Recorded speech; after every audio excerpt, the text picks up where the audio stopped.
Hello students, आज हम करेंगे मेथड्स ऑफ नोट मेकिंग, जिसमें सबसे पहला मेथड होगा आपके पास the Cornell method. Cornell method में आपने क्या करना है, एक पेज लेकर उसमें लेफ़्ट और राइट साइड दोनों साइड पर मार्जिन्स क्रिएट करने हैं।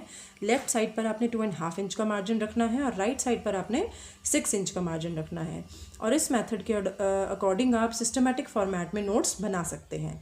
जो आपका मेन स्पेस है उसमें आपने नोट्स बनाने हैं और लेफ़्ट हैंड साइड्स का जो स्पेस रखा है आपने, उसमें आपने कोई हिंट, कोई आइडिया या कोई क्यू उससे रिलेटेड आपने उसमें लिखना है। जैसे ही आपको कोई नया पॉइंट मिलता है या जहाँ आप मीटिंग में या क्लास में बैठे हैं वहाँ आपको कोई नया पॉइंट इंट्रोड्यूस होता है, उसी वक्त आप 2-4 लाइंस अपने नोट्स में स्पेस के फॉर्म में छोड़ सकते हैं, ताकि आप बाद में कोई फ्रेजेस रिकॉल करते हैं तो उसमें ऐड कर सकते हैं। तो जब आप उन नोट्स को रिव्यू करना चाहते हैं, अगर आप करना चाहते हैं रिव्यू और देखना चाहते हैं कि आपने उस मेथड से करेक्ट नोट्स बनाए हैं या नहीं बनाए हैं, तो उसके लिए आपको राइट हैंड साइड वाली जो मार्जिन है जहां आपने डिटेल नोट्स बनाए हैं वहां आपको एक कार्ड रखना है या कोई पेपर रखना है और आपको नोट्स रिकॉल करके देखना है।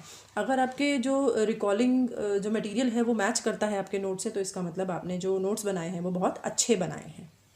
सेकेंड मेथड आता है आपका द आउटलाइनिंग मेथड। आउटलाइन, जैसे हम सिंपल आउटलाइन वर्ड यूज़ करते हैं कि हमने किसी चीज़ को आउटलाइन किया है, उसी फॉर्मेट में है डैश और इंटेंडेड आउटलाइन। डैश मतलब सिंपल डैश लगाना, इंटेंडेड मतलब कुछ उसमें डैश में कुछ चेंजेस करने हैं या डॉट्स लगा के करना है या किसी भी तरीके से आप उसको अंडरलाइन कर सकते हैं। मोस्टली ये साइंस क्लासेस के लिए, जैसे इसमें दिखाया गया है, फिजिक्स और मैथमेटिक्स टाइप की क्लासेस के लिए यूज़ होता है, जहाँ पर आपने किसी आइटम का किसी दूसरे आइटम के साथ, किसी वर्ड्स का दूसरे वर्ड के साथ, किसी फ्रेज़ का दूसरे फ्रेज़ के साथ रिलेशनशिप एस्टैब्लिश करना है।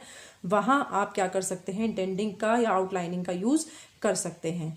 जो मेजर पॉइंट्स हैं आपके, जो हाईलाइटेड पॉइंट्स हैं, जो लाइक हेडिंग हैं, वो आप कहाँ दिखाओगे, बिल्कुल लेफ़्ट साइड में। और जो स्पेसिफिक पॉइंट्स हैं उसके, वो कहाँ दिखाएंगे हम, राइट साइड में।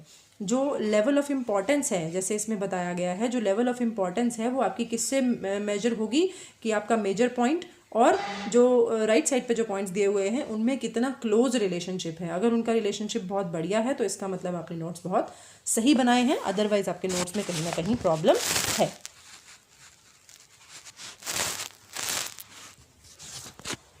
नेक्स्ट पॉइंट इसमें आता है मेथड ऑफ नोट मेकिंग में the mapping method. Mapping method में आपकी किस चीज़ का यूज़ हो रहा है, जो आपकी कॉन्सेंट्रेशन स्किल्स हैं उसका आप बेटर यूज़ कर सकते हैं, जिसमें आपको क्या करना है, एक आइडिया को दूसरे आइडिया के साथ लिंक करना है, रिलेशन एस्टैब्लिश करना है।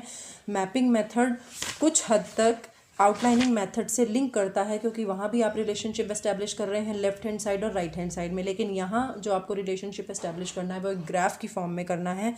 जिस तरह से आप एक ऑर्गेनाइजेशनल स्ट्रक्चर बनाते हैं कि ऊपर एक जनरल मैनेजर है, फिर अलग अलग डिपार्टमेंटल मैनेजर्स हैं, फिर अलग अलग उनके फॉरमैन सुपरवाइजर्स होते हैं, एक हम ट्री टाइप बनाते हैं। तो एक ग्राफिकल प्रेजेंटेशन में जब आप नोट्स प्रिपेयर करते हैं उसको हम कैसा मेथड बोलते हैं, मैपिंग मेथड। इससे सबसे ज़्यादा आपका एक्टिव पार्टिसिपेशन होता है और आपकी जो नॉलेज है वो आप इमीडिएट गेन कर सकते हैं नॉलेज को, क्योंकि वो शॉर्ट फॉर्म में बनेगा। आप ग्राफ में जो चीज़ें बनाएंगे वो आप जल्दी लिख भी सकते हैं और उसको ईजिली आप रिमाइंड भी कर सकते हैं, रिलेशनशिप भी एस्टैब्लिश कर सकते हैं। ज़्यादा सोचने की समझने की आपको ज़रूरत नहीं पड़ेगी।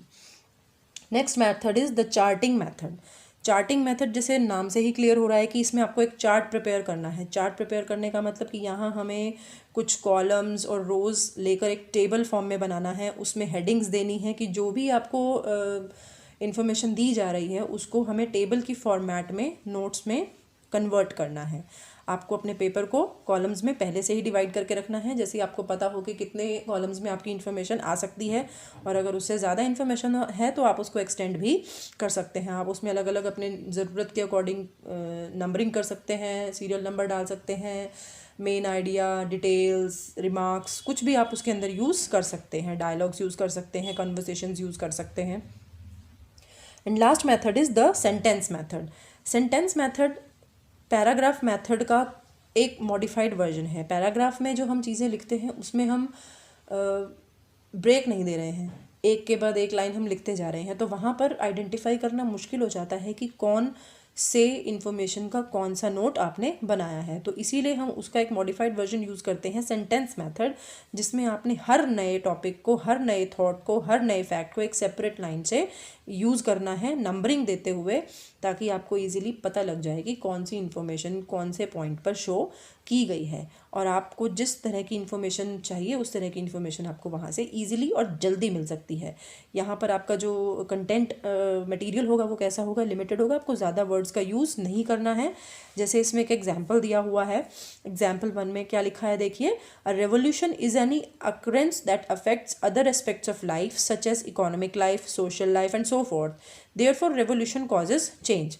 ये इतनी 2 बड़ी लाइन जिसमें काफ़ी वर्ड्स यूज़ किए हुए, उसको हमने नोट फॉर्म में कैसे कन्वर्ट किया, revolution dash occurrence that affects life, हमने उसको एक शॉर्ट फॉर्म में बना दिया, जिससे हमारी जो मीनिंग है, जो थॉट है, जो इन्फॉर्मेशन हम देना चाह रहे हैं वो बिल्कुल क्लियर हो रहा है, लेकिन वर्ड्स का जो यूज़ है देखिए वो कितना लिमिटेड हो गया है। तो ये थे हमारे मेथड्स ऑफ नोट मेकिंग। आप इस नोट मेकिंग के चैप्टर को रिवाइज करें, नेक्स्ट वीडियो जल्दी ही अपलोड होगी।